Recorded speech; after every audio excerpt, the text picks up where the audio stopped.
এ ফেরেশতা, এ জমিন, তোমরা যারা জমিন ধ্বংস করে দিতে চাও, আমি আল্লাহ দেখতেছি কেমন গুনাহ হইতেছে।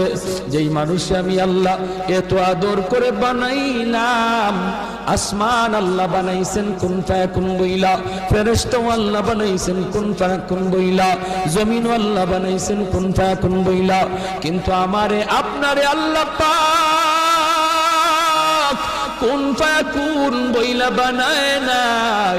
আমাকে আপনাকে যখন আল্লাহ বানাইছে, খালাকতু বিয়াদাইয়া, আল্লাহ বলে আমি আমার নিজের হাত দিয়া বান্দা বান্দিরে বানাইছি।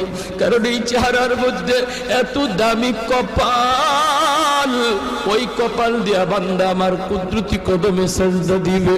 এই কপালটার এত দাম, এই কপাল কুন ফায়াকুন বললে হয় না, এই কপাল ফেরেশতাদের হাতে বানাইলেও হয় না, আমি আল্লাহ নিজের হাতে বানাইছি।